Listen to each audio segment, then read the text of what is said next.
Hello, everybody. My name's Ben Robbins from the Lost World of Movie Props, and I'm here today with writer, producer, editor Lisa Downs. How are you doing? I'm good. Researcher, production assistant, distributor. you Hashtag got indie film. I'm good. Thank you. you got so many titles. When I was looking it up, I just had to break it down. Well, that's the thing about indie film. You kind of just have to assume you're going to do it all yourself. And if you have people to help, it's a bonus. But it's good. Awesome. Yeah. So first of all, I just want to congratulate you on the Kevin Smith Award that you recently got. So let's talk a little bit about your trip to New York. Look, you know what? It was really fun to receive. Obviously, wasn't expecting it. Yeah, the New York trip. It was New York and New Jersey. It was the first festival that we had put the film in.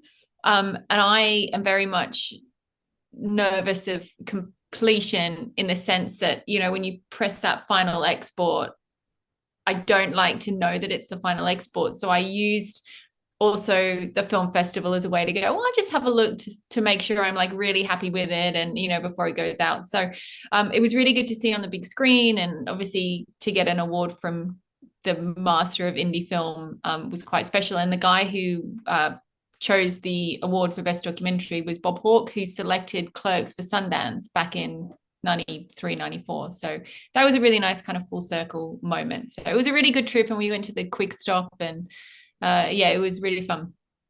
What was it like seeing the Quick Stop in person? Because that's quite a little iconic scene from obviously the Jay and Silent Bob films. I mean, I would have nerded out seeing that shot.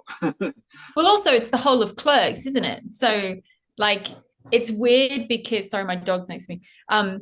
It's weird because it's exactly the same. Like exactly the same. The layout of the Quick Stop is the same, the interior, the roof where they played hockey. So it was really bizarre. And I bought a little scratch ticket in the hope that, I'd be like, oh, indie film, we can find the next one, but I didn't win. But it's cool. I'm a big fan of visiting movie locations. So I was, yeah, any excuse to go and see some kind of movie location, I'm always there. Nice. 'Cause, I mean, I was recently doing a job in London for the company I work for, and I wasn't meant to be in London, but I took my time to go see like one of the pubs they filmed Hobbs and Shaw in, and get a couple of beers, and it was quite cool just like taking some pictures and seeing where they film like the final scenes and bits like. So yeah, I love going to locations as well. It's awesome. It's really fun. And also, what was nice, because we've been to New York a few times, we've been very lucky, especially with filming for something like Goodfellas. It's kind of like the staple that you have to go to New York.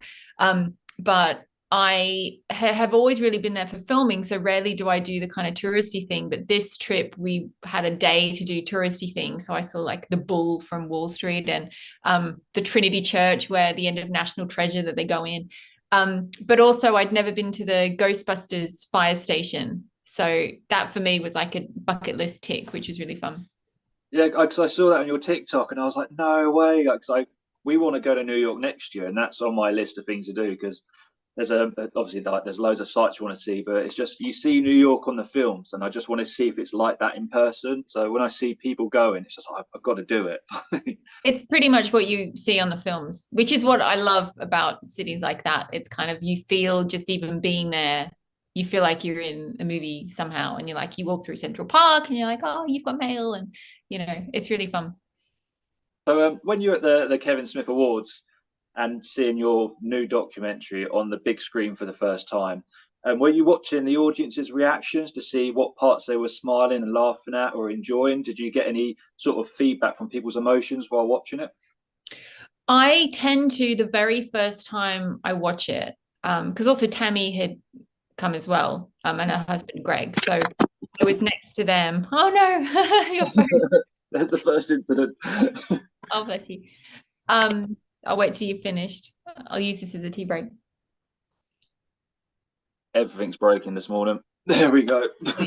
Um, Tammy and Greg were sitting next to us, so I was also, and they had seen it already. They had sent a link, um, but I was nervous about them being happy with it as well, even though I knew they were, to see them in person. And so I think the first time I actually see it, normally I like to look at the audience, but this time I was really just like, have I got the name straps in the right place? Have I got the graphics on properly? Should I tweak that grade? Like, so it was definitely more of a technical nervousness for me.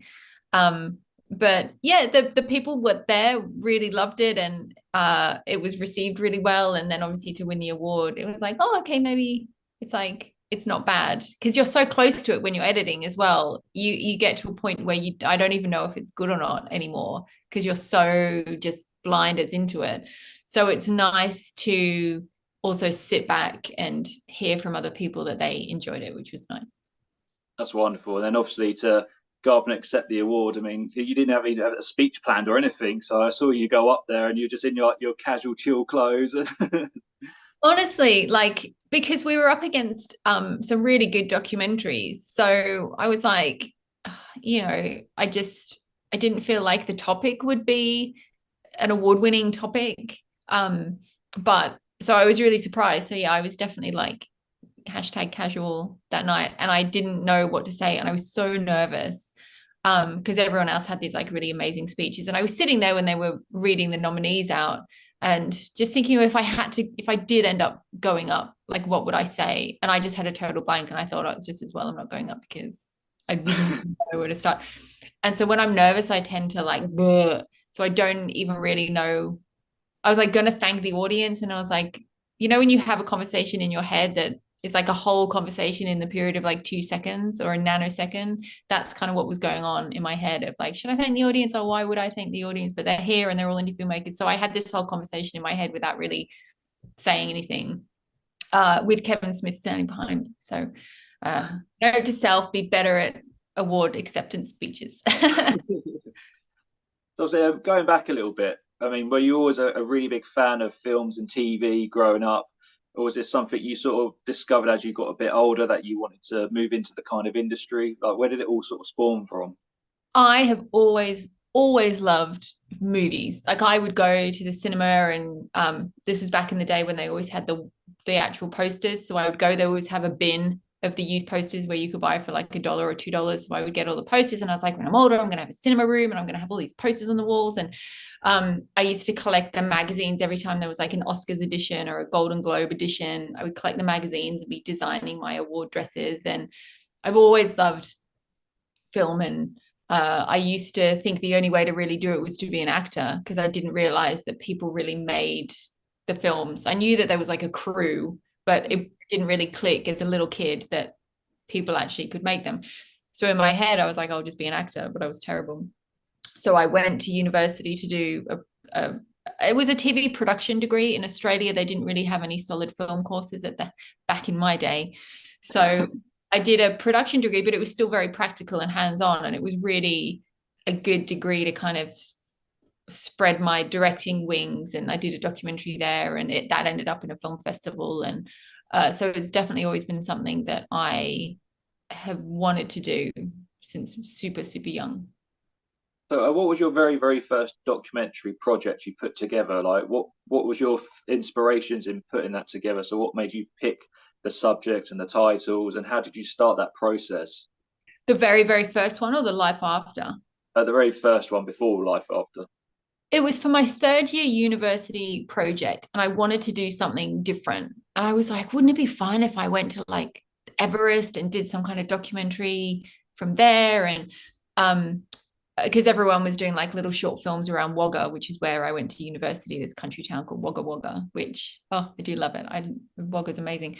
But I really wanted to do something different. And my mum was a huge fan of the Dalai Lama. And so she reads books. She thinks she's a monk from a past life. Like, she's obsessed with the Dalai Lama. And so she was reading a book written by the sister of the Dalai Lama, a lady called Jetsun Pema. And she had a Tibetan children's village set up after the Tibetans were in exile from China.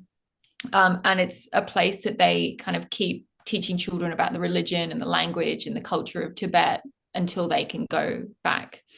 And so she read this book on the village, and she was like, you should do a documentary on this. You should email her. So this was when I just got a computer, and just got an email.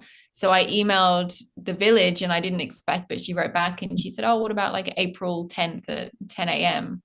I was like, I guess I'm going to India then. So we funded it because my dad went on Who Wants to Be a Millionaire and won some money. So Nice. so because of that, we bought a camera, and my parents came as well, and a friend from uni. So we went and did 10 days in Dharamsala in northern India, which was an amazing experience. And I really liked it because I filmed it and edited it and researched it. And, so that was my kind of first foray into documentaries. But did you get to go along with your dad to Who Wants to Be a Millionaire and sort of see how that was filmed? So, yes. So the way the way it works is you kind of get shortlisted through being asked questions on the telephone to see how smart you are. And he's really smart. So 3 times he got called to go into the audience where they do then the fastest finger, and then the fastest finger question goes to the hot seat. And it was filmed in Melbourne and we were in Sydney. So he went the first time down to Melbourne with mum, but didn't get the fastest finger round. Second time went with my sister, but didn't get in the hot seat. And I was like, I know what's going to happen when I go with him. I know that that's going to be the time that he gets in, because then you're in the audience and they ask you questions. So the third time, and I will always kick him for this too. I'm obsessed with, like, since I was little, I was obsessed with celebrities' birthdays and death dates and where they're buried and where they were born. And I don't know why, but I love those facts. So at that morning, I was like, oh, guess who has my birthday apart from the That's So Raven girl, is Emily Dickinson. So he was like, oh, that's nice. And then, so he got into the hot seat, and then he got to play the game. And then I was so nervous that I ended up not meaning to badmouth my university on camera, on like television. And then that spread around ICU, like the messaging chat service at my university. Anyway, I didn't mean to. It was a great university, but I was so nervous. I just kind of, and then the question my dad got out on was what poet, surname Dickinson, and the question was Emily Dickinson, and he didn't get it. And I was like, oh my God, I told you the name this morning. So yeah, I did get to go to the studio, and I do have a copy of the tape where I'm 19 and a really Australian accent, bad mouthing my university unintentionally. So that's a long way around to say, yes, I did get to go to see how they filmed it. It's weird you should say about like celebrities' death dates and where they're buried, because I follow a guy on TikTok. And he's got an amazing account. That's all he does in America. He goes to all the grave sites and puts up videos of them all. It's really fascinating. But I'm completely on that as well. I don't know what it is, but I love visiting cemeteries. I always, when I'm in LA, I love to go to cemeteries. And my favorite one is where Marilyn Monroe is buried. And Hugh Hefner and Florence Henderson, because I'm a huge Brady Bunch fan.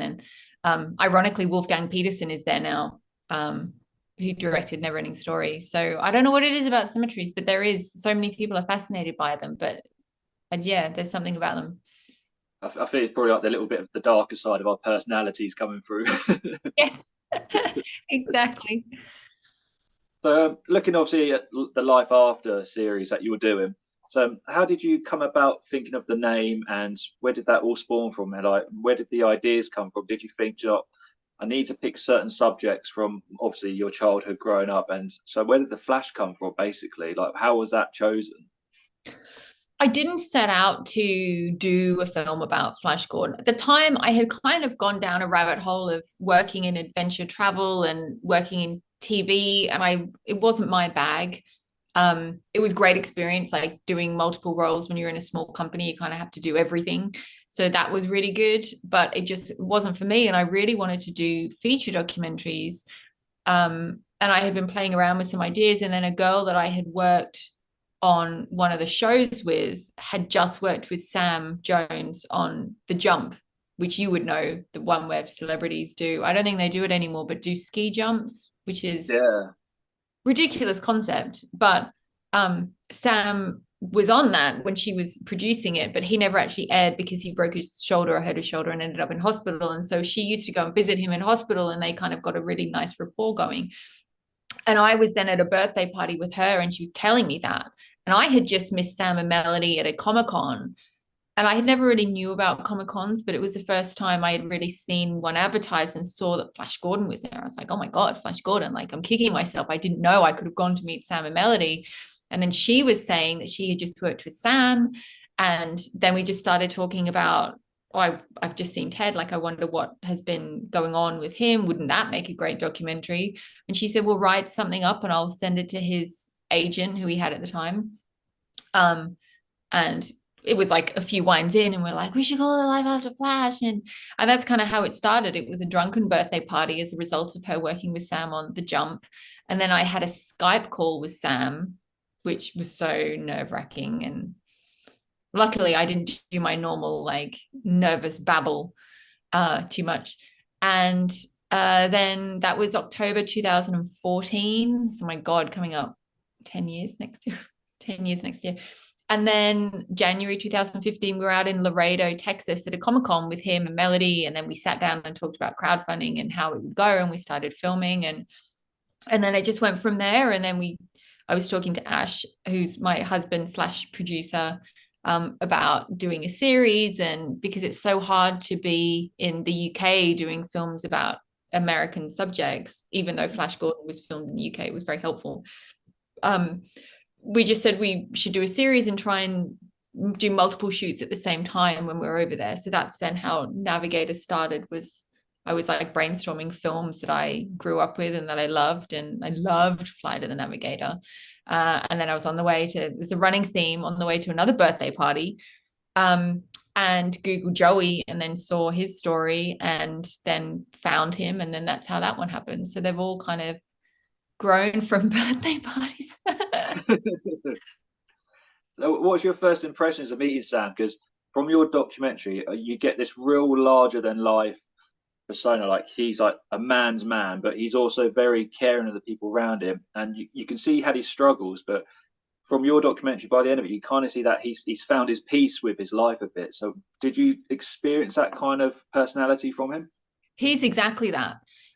It was interesting when my friend Lisa, who was the one that connected us, worked with him. It was a few years prior, and he was still in that kind of, as he says in the film, the all about me phase. So she was like, oh, just, be a bit careful and just expect this. And she kind of did some disclaimers about what to expect when we met him. But by the time we did meet him, he was changed and he'd gone through that transformation that he was really that, like, he's so big, he's 6'5" or whatever, like he is big and he has such a presence when you see him, and he is exactly like he is in the film. Like, we will go out to dinner and he'll sit facing the exits, he'll know everyone's name, he'll know how we escape and what would happen if something happens, and he's always like with our back, and just he's always protecting people, and he's always leading things and taking over. And the poor Comic-Con people just sit back and he's like, right, put this chair here and put this here and put this here. And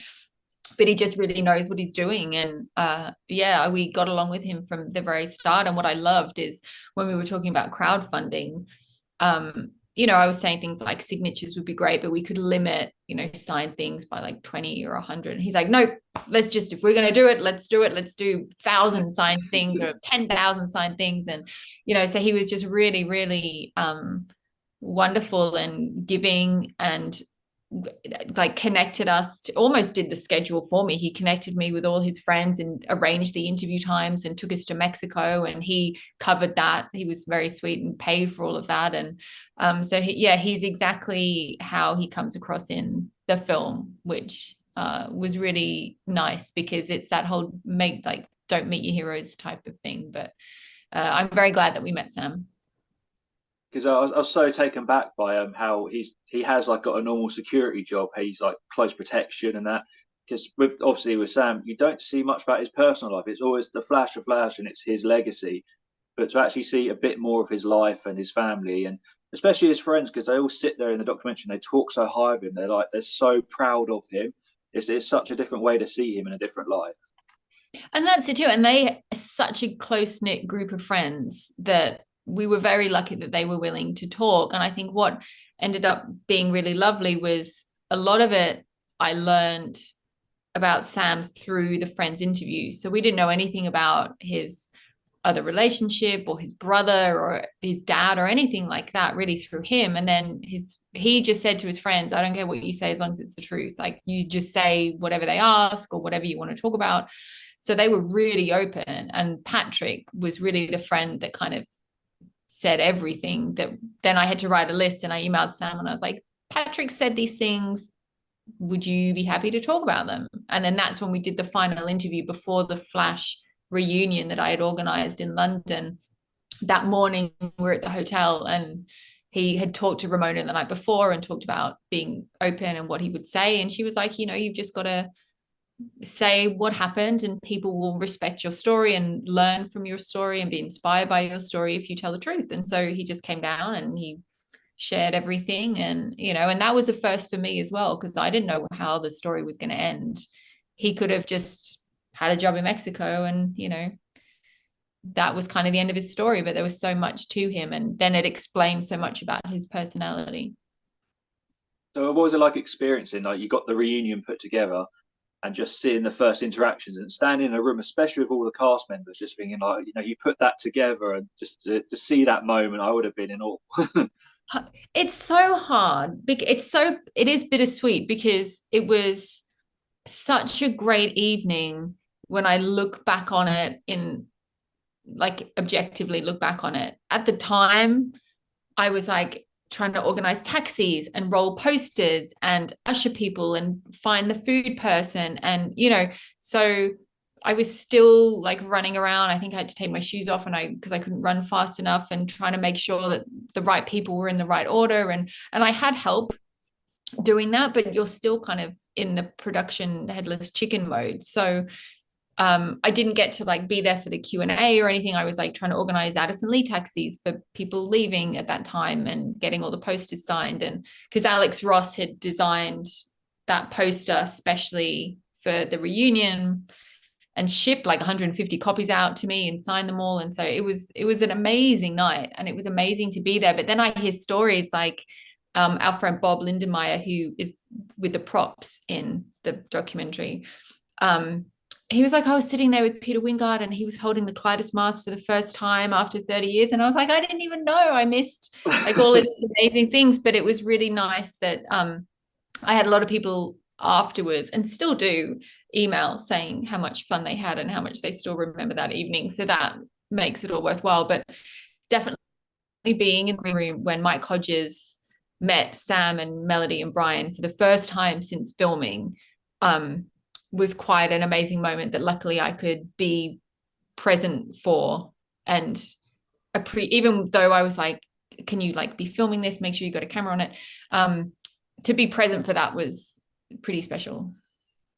I mean, obviously, to hear Sam in his own words as well talk about how he made the mistake because of the people pulling the strings, and obviously being so young, it gave a bit more of a clear image of what the industry can be like for young actors, and it can still be like that today. Yeah, and I think it's also good to remember that just because someone's in a movie doesn't mean it's like all glory and Hollywood. And films have issues, people have issues. There's not a silver lining all the time. And he was supposed to do sequels and never did it, and that obviously was a huge turning point for his career and a learning experience. And I can see how he felt the way he did for so long. But it's definitely really fascinating to hear people's stories about the reality of making movies. So, I mean, you mentioned that when you were filming Life After Flash, you discovered Joey, and you started to research Joey and start to look at Flight the Navigator. So, like a lot of young people, did you have a crush on Joey when you were younger? No, I had a crush on Jonathan Taylor Thomas and Devon Sawa. They were my two. Oh, I thought I would marry them.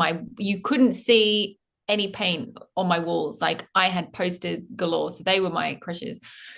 With Flight of the Navigator, I wanted to be abducted by aliens. So that was my takeaway from that film. I thought the freckles on my arms were like secret star charts, and if I could just match them up with the stars in the sky, then I'll like find where some planet is. And I had also read that if you're abducted, maybe you lose time, but you're not aware of it. So I would always watch the clock, and just in case 15 minutes goes past and I have no recollection of it. So I was obsessed with becoming, because I loved space and the universe. And so I really just wanted to be abducted by aliens with with Flight of the Navigator. But I do know a lot of people who did have a crush on Joey, but I was waiting for Jonathan Taylor Thomas. Nice. So yeah, I mean, my crush growing up, it had to be Jennifer Love Hewitt. She was one of mine. I had a calendar of hers and everything. So Nice. Can't Hardly Wait. It's a brilliant film as well. yeah, so when I saw I Know What You Did Last Summer, I think like my sister and everyone knew. I was like, oh, who's that sort of thing? Yeah, I have her CD still. I actually bought her CD back in the day, and I've got all my teenage CDs, and she's one of them. It's a pretty good album Oh, considering. is it? Yep. I'll go look that up on YouTube tonight and have a listen. There you go. It's called Bare Naked. So when you first started the process of Flight the Navigator, how did you think you were going to get in touch with Joey? Because he was still part of the prison system and his rehab system. So did that make that quite difficult getting hold of him, or was it quite easy to? Ironically, I think it helped because he was in a place, if he's homeless or he didn't have a computer, he didn't have social media, he was like changing jobs. So if he wasn't in prison, he was probably on the street, and I wouldn't have even known that he was homeless. I wouldn't have known where to start. There was that one photo before, if you'd Googled, you had the mugshot and you had like him in a sports goods store or whatever it was. So because I knew where he was, very good at researching. So I tracked down his sentence, his court date, the court number, and then went to the British Columbia Correction headquarters and gave them the information. And they said, well, look, I knew that it was 2 years less a day for his sentence, which meant he was in correctional, as opposed to 2 years plus, which is federal. So I knew he was in a correctional center. And they basically said, if you give me his full name, his birth date, and a message, if that information is correct, we'll give him the message. If it's not, we just can't do anything. And I was like, so I was relying on Wikipedia to have his correct full name and birth date, which it was. And then his mum called a couple of days later and said, he's been trying to call, he can't work the phone. Can I write to him at this address? And it was the correctional center address. So then we became pen pals for 6 months, and yeah, it was a really lovely way to start a friendship, but it took a bit of time. But it's just like digging and digging and digging, and it did help that he was in a correctional center. When you were looking up obviously his history, because I mean you learned so much from the documentary, I didn't realize how deep he was into drugs and into crime, and the moment where his mum kicks him out is so heartbreaking, because it's still that real love and bond, but obviously a mum's got to do what she's got to do. So when you were researching his criminal past, were you just thinking this is absolute madness, or were you not surprised, obviously being a kid actor? Well, I think there's a stereotype, isn't there, with kid actors? So when I first read the Wikipedia, it only covered bullet points. It was like carrying a concealed weapon and bank robbery and like 3 or 4 pretty serious crimes. And the first thing you think is, oh, another child actor, what a shame. But it was actually when we first spoke to him and did that interview, where there's kind of like a radiator. We were in an Airbnb, so we were very limited of space. So I was like, oh, it can look like a jail if it's small. First interview where he's got the NASA jacket, the NASA t-shirt, that was like a 4-hour interview, and that was the very first one. And he was just I think it was like bubbling up for so long, and we were so comfortable with each other because we had the pen pal relationship, that it felt like we knew each other when we met. And so when we started talking, it just all came out. And that was 4 hours of a whole other lot of stuff that was not on Wikipedia. And that's when I just thought, oh my God. But he cleared some stuff up. There was always a reason. The first drug possession charge that he got was because his dad had asked Joey to go and buy heroin for him. So he was trying to be a good son and then got picked up on the way back. And then the gun charge was he was like taking his grandfather's gun somewhere. So it made me realize, obviously we know that the internet can take a hold of something and get it skewed. But it made me realize that never to judge a headline or what you read, because there's always it might not even be true. And then B, there's always a story behind the bank robbery or the gun possession or the drug possession. So that was really eye-opening from that sense. But there was definitely a lot that we didn't include in the documentary because it was 4 hours of stories. He's had a life. Yeah. You really notice with Joey because as each interview you do with him through the documentary, he gets a little bit better and better, and you can see like his skin change, his hair change, even his clothing, his attitude, and it feels like your documentary is a big part of his healing process. So, did he ever mention anything like that? Yeah, he did, and he has said that if it wasn't for the filming, he might have come out and not had something to focus on and might have gone back to what he used to do. So that's obviously really special to hear, to know that the filming has helped. And he didn't realize that people still love the film. So through us as well, he started doing Comic Cons, which you can see he was at Alamo City at the end of the film. That's his first Comic Con ever. And, he didn't realize people still loved him or loved the film. And he didn't realize how much people connected with the film. And so that was really nice to give him hope from that respect.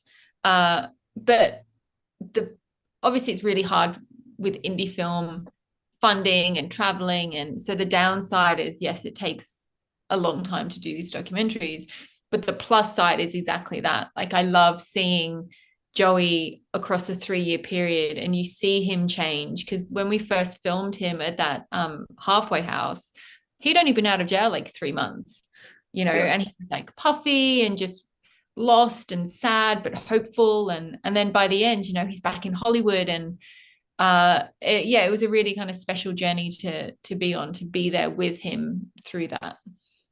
Yeah, because when I met you guys for the first time at the Southampton Comic Con, that went a bit weird by the end. When you guys walked up to the panel room bit where we did our little talk, when Joey walked in, he had such a different presence. I thought, this isn't the guy I saw in the documentary. He looked even different now. Like, that was the thing. He was like slim and trim. He looked taller as well. And I thought I was like, it took me back a bit. Yeah, he's really worked on himself and was back into acting and working on set as well. So he works as a PA. I mean, you see at the end of the documentary as well, like he's just working as a PA or a driver. So he's still around people, and he was doing auditions, and I think he wants to get more back into Comic Cons as well now. So yeah, it's been a really lovely journey to see him on, because you just want him to win. Like, Yeah. he's such a lovely person. And yes, he robbed a bank, but when you see the documentary, you see why he robbed the bank. And, everything is for the right reasons that he does. He always means well. Nice. And obviously, another amazing bit in the documentary, you explore a little bit of the never ending story as well.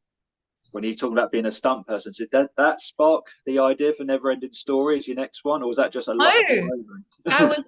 I had been trying to get hold of Noah for a couple of years before we were filming with Joey. And I had wanted to do a Never Ending Story documentary probably for about the same time as Flight of the Navigator. And so I didn't even know Joey was in Never Ending Story. It didn't click. Like, I knew Never Ending Story was filmed in Vancouver, but when we were in Gastown, I was like, why does this look so familiar? And then we went past that alley, and then he told that story, and I was like, oh my God, like when worlds collide.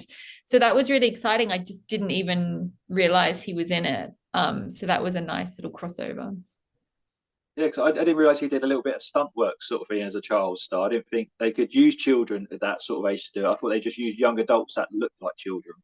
Yeah, I don't know if he was intended to be a stunt person. I think he just happened to be an extra, and one of the kids didn't turn up. So he wasn't like a stunt person.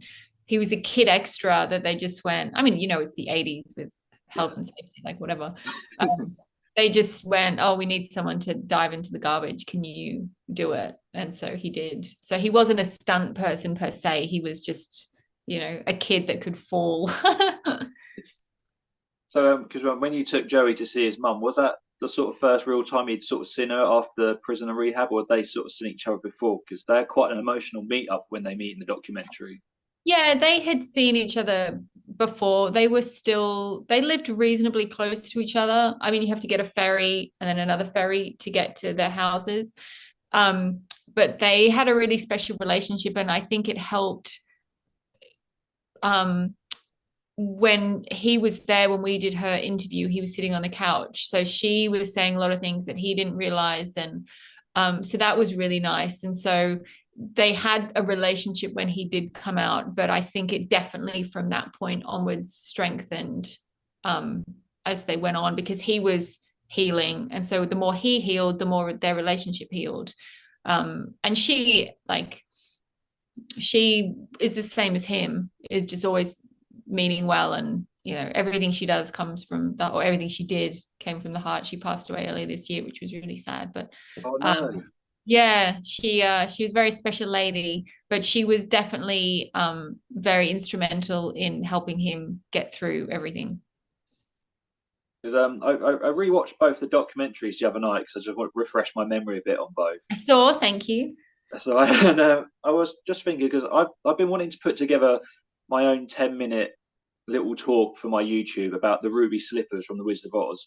So I was kind of wondering, how do you plan a documentary? So how do you find the beginning, middle, and end, and then how would you structure putting your documentary together? Because you have a really nice flow on them. There's not too much information and too chaotic. It all just sort of flows nicely together and builds up to the big ending. So what's your process behind things? Well, thank you. Flash was kind of just throwing spaghetti on the wall and seeing what stuck, because I'd never edited a feature film before, and I had intended to have an editor, but as indie film goes, when the budget doesn't allow, you're like, well, I have no choice but to really, if I want to finish it, I'm just gonna have to do it myself. So that was tricky, because it originally started off as really Sam's story.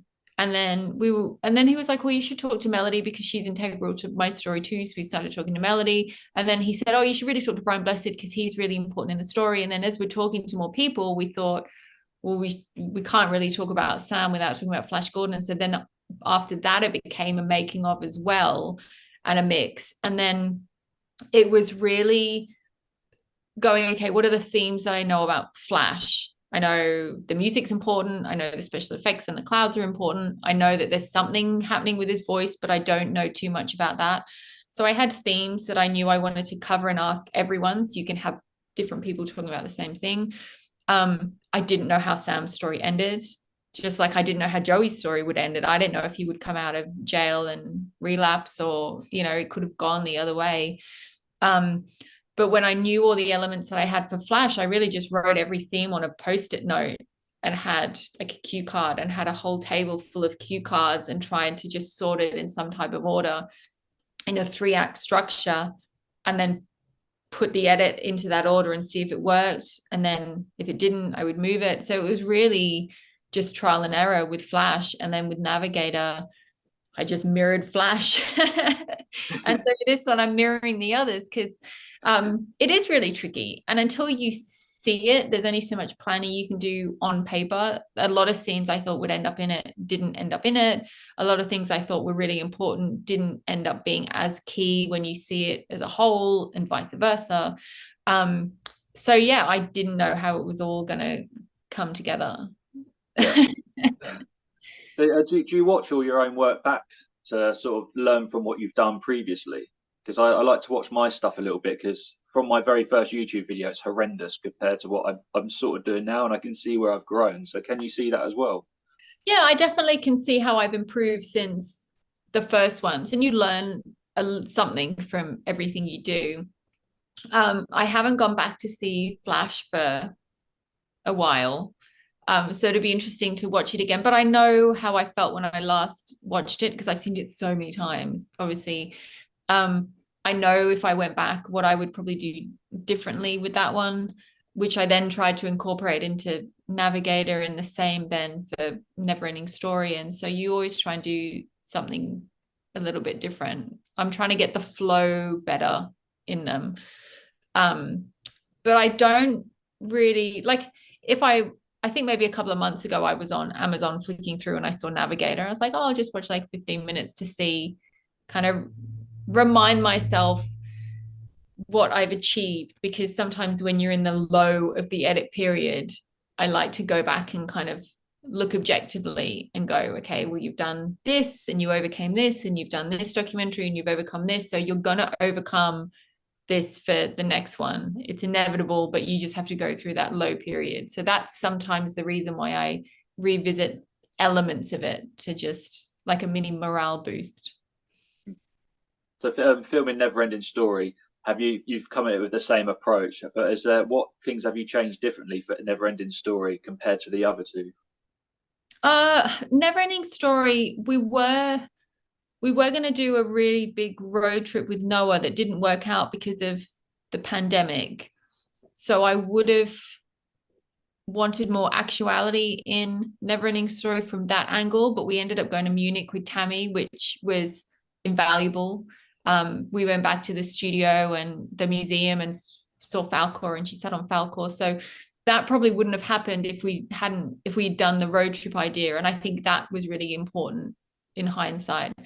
And there's also like technical things, being more organized in the edit, recording sound better, using certain like filming techniques, just a lot of technical things that I have done better, but also trying not to be stressed about it.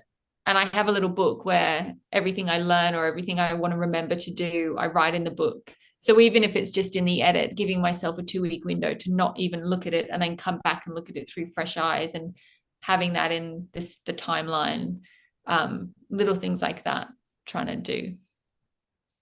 Awesome, because when I was watching the trailers for like the Flash and Neverending Story, the trailer, it feels very American, high end, but then the Life After Navigator, it felt more grainy, like more 90s, and it felt like you used different cameras to film both lots. So did you use the same sort of camera lenses, or was it all filmed with different cameras?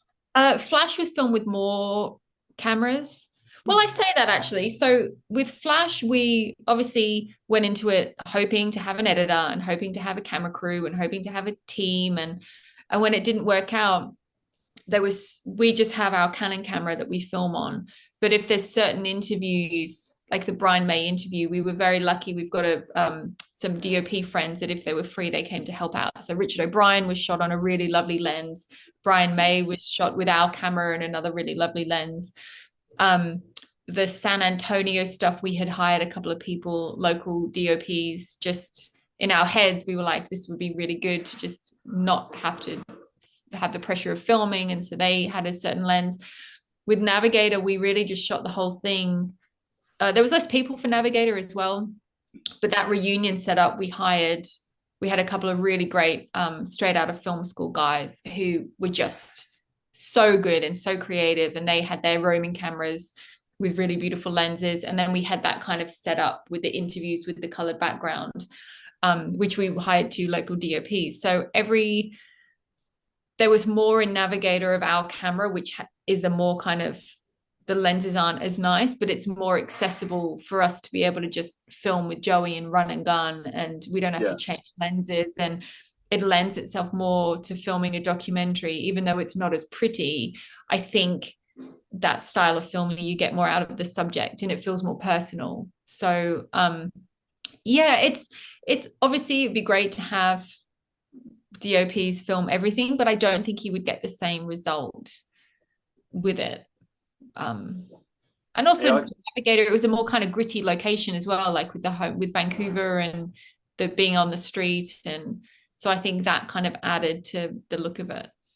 Because that's what I really liked about the Flight Navigator. It made it feel more real, and it made you, when you saw Joey talking about the streets in his hard times, it made it feel more grey and darker. So it made you connect a bit more through the screen with him. It wasn't like he's this big, larger than life character. He has been through some real stuff, and the visuals from the Navigator, I really took it away from that. And I thought you used maybe a different approach to using the cameras, but it worked really well. I liked it. Yeah, no, it was the same cameras was when we were just like running gunning with Sam in Mexico and around the Laredo Comic Con. But yeah, I think people forgive when the subject matter it feels intimate. I think people forgive that it's not like a glossy Netflix looking film. And there are some elements, it probably looks more grainy when we have to stick it on automatic because the sun's too volatile, or the surroundings aren't really good to keep it on manual. So there are things like that where the grain will come up when we're on automatic. So yeah, there's always outside factors with things, but we try and keep it consistent, but sometimes you just can't. Yeah, because I like that sort of thing about it. It made it feel more personal, more real. So, Oh, I'm glad. Thank you. Because another thing that I noticed on your social medias, and we spoke about this, because you get posters made up of your documentaries, and you always get all the cast members to sign them. I do. Is that something you just always want to do, or did that just come into your head? Because I do that when I do shows. I always try to get everyone just to sign one poster. Yeah, you know what? It's funny because I'm kicking myself because Flash, I should have. I wanted to do this with the Alex Ross one, but I had got it framed early. So I was like, do I unframe it and get Topple and Brian May to sign it as well? It was an expensive frame, but then to have their signatures on it. And then I had got funnily enough, it's down here. I'll grab it and show you. It was from the first Comic-Con in Laredo. And so this was the one I started out getting signed by everyone of this local artist. So I have Brian's signature there, and even people like Mark Miller and people unrelated to actually being in the film. There's Topple. And then so after that, I was like, well, I should get them all on the one poster. So then with Navigator, I got everyone to sign it at the reunion. And then for Never Ending Story, I thought, well, I should just start getting one sheets from the 80s and get people to sign it, because I didn't have a poster for Never Ending Story yet. So that was my one that I bought, but frustrated. So I bought the one sheet. So it was an original one sheet, but I didn't click that it wasn't Renato's poster. So when I was interviewing Renato in Italy, who obviously designed the poster, I got it out and I was like, oh, can you sign it? And he was like, it's not mine. So I was like, can you sign it anyway, even though it's not your artwork? So that was a bit embarrassing. But so I always now, like, we've got a Goodfellas one that's all signed up by people so far that we've interviewed. But I do like the idea of signatures and collecting stuff and having something just for me to kind of remember the experience by. Because I mean, doing Southampton Comic Con, that was my first weekend of hosting panels. I do my little talks at Comic Cons, but you did very well. It was very fun. I mean, the Saturday I was so nervous. I was a wreck all day, but the Sunday I felt I was better on the Sunday. It's really hard, it's so easy in your head to kind of ask questions, but then when you're in front of other people, I'm the same. It's just something happens, and yeah, the brain doesn't work as it should. Because I saw that you get your poster signed, so that's why I chucked a poster on the table. I thought everyone's going to be here. I'll get them to sign it, and because it was all going a bit up. Yeah, people don't mind, and I like that sort of thing. I like having something to remember the experience by, and there are some situations where I haven't asked for signatures, but generally, like, if they're involved in the film, then people are very accommodating. I just wish I had got the other poster for Never Ending Story, but in my head I was like, I want a one sheet. I want an original 80s one sheet, and I couldn't find. That was the only one I could find. So, but still, I do like them. So what kind of poster have you got for Goodfellas? Is it your own one you've had designed, or is it an original? No, it's an original one sheet, like the classic poster. It's all rolled up, otherwise I'd get it out, but it's the poster that from Goodfellas. And then for Grease, I've got I think it's down here as well. I'll show you. Hang on. It's not the actual poster that but I've only got Randall's signature on it so far. But it was a promotional. I really like it though. It's like this cool promotional poster. Oh, wicked, yeah. I just thought there's lots of space for signatures. So I've only got Randall so far because I didn't have a chance to get all the Two Birds and Pink Ladies, but we'll keep filming that next year. So there's time. So you're going to be going abroad to film the Grease, or is there lots of members in the UK? No, it'll all be abroad, but we're at that point now where I'm trying to work out. I'll prioritize needing to go to LA to get Randall's interview. Sorry, there's a Hoover going downstairs. Randall's interview, and then I'd like to go to somewhere personal with people. So whether it's maybe if they do acting classes, they teach acting, or if they have a farm or something a bit more personal for wherever they are. But I think it'll be mainly East Coast and West Coast, but America for that one. Awesome. So should we look a little bit now at your social medias and your website? Because what I've learned about your website is that you can get all your DVDs on there, and some of them are signed as well from cast members. So tell us about that. What people So, can. so lifeaftermovies.com is our website. You can buy signed Joey Blu-rays. You can buy signed Sam Blu-rays. Also the Flash DVD.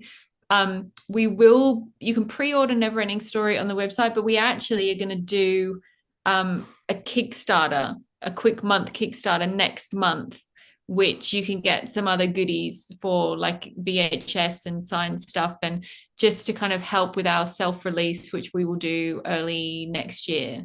So, but lifeaftermovies.com is where you can pick up all the region-free Blu-rays, and they come with collector patches as well. Awesome. Yeah, because the Blu-rays, you can use them on PS5, so they're good. Yes, exactly. And the patches can be sewn on anything. So have you looked at, obviously with your social medias, can people follow you and book you through your social medias and ask you questions? Because obviously after Southampton, I added you straight away and you added me back, sort of thing. So you happy for other people to do that? Yeah, always. It's always me as, director, producer, writer, researcher, editor, social media bird. It's always me the other end. So if you message on Facebook or follow on TikTok or message, and it's always, or ask a question through the website, it's always me. So I'm pretty easily accessible. Are you enjoying TikTok now? Because I know that you were quite nervous when you first started using it. Oh, I am. What frustrates me is that I'm not inherently a social media person. So I know that there's so much more that I should be doing and can do. It's trying to do it well, and do it consistently, and then also try and finish the film at the same time. So I need to get better at social media. I don't probably take advantage as much as I should. I mean, because you post some good stuff on TikTok, especially like the hidden messages between films and trying to link films together. So like the Goonies and Jurassic Park at the minute, it's got me hooked. So I got to look at that more closely. I know, I had no idea.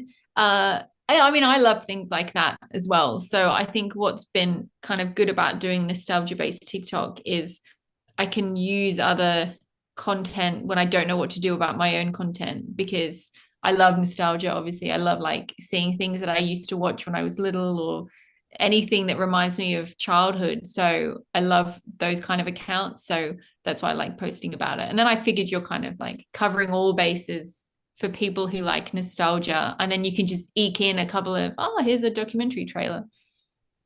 Yeah, because there's a really good one at the minute with obviously Brandon Lee and Heath Ledger, because how they're intertwined. Because they're obviously saying Brandon Lee's like a good angel who's come back to get revenge for his girlfriend, but obviously the Joker's like a good angel who's come back, but he knows he's invincible. That's why Batman can never kill him, and that's why he's running riot, sort of thing. And because that's why they have similar scenes in both films, and I'm trying to figure out how that works. Oh, I have never heard that before, but now I will have to go and try and do a little rabbit hole deep dive. I love Yeah, stuff like that. I can send you some pictures of scenes where they're very close together. And even with Batman, they're saying that he was another one that he died as a child, but he's come back, and that's why he's like a superhero with no powers, because he can't die because he's a good angel revenging his parents, like Brandon Lee. It's a little bit crazy, but I need to look into it a bit more. And especially when you have things like universes and Batman and superheroes, there is so much I know that I will never know with stories and links. And so I love hearing about those kind of things, because I know it's just going to be endless. I mean, it's like a web, isn't it, of Easter eggs and hidden notes and crossovers. I mean, I was talking to the cast of 28 Days Later, because there's a scene where one of the zombie infection guys, he's looking in a mirror, but he doesn't attack himself, and the girl's hiding behind it. I sort of said to him, "Is that because your essence, your soul, can sort of see your reflection, know it's you, even though you're like a crazy zombie? So that's where you don't attack the mirror, sort of thing." And he was really taken back. He's like, "Oh my god, like I'm gonna have to read." Like, he was like speechless. I love that you're explaining it to the cast. Awesome. So, have you got much planned for the rest of your weekend?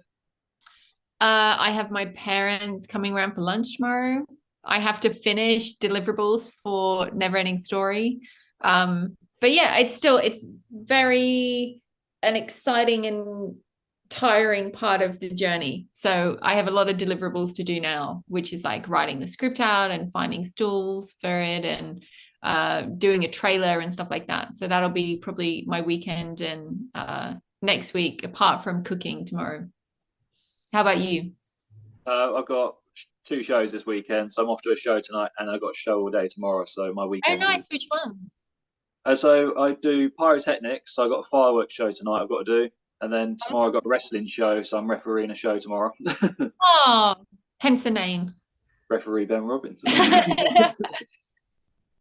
Awesome. So when can we expect the Never-Ending Story to be out to the public? Early next year. We're aiming for February. Awesome. That's wonderful. So we're definitely keep an eye out for that one. Yes, it's exciting. I just want to say thank you very much, Lisa, for being on today. It's been a real pleasure having you on and just to talk about your documentaries and your upcoming projects. It's been amazing. Thank you for having me. It's been a pleasure. Awesome. And if anyone wants to follow Lisa on her social medias, what are your social media platforms? It's pretty much just Life After Movies, TikTok, Instagram. Oddly, Twitter, I'm Life After Movie 3. And it set it up and I don't know why I couldn't get the S, but pretty much Life After Movies. But all the links are on the website, and also on my TikTok, there's a Linktree link as well. Awesome. Wonderful. That's amazing. Well, thank you very much, Lisa. And I hope you have a great rest of your weekend. You too. Awesome. Thank you.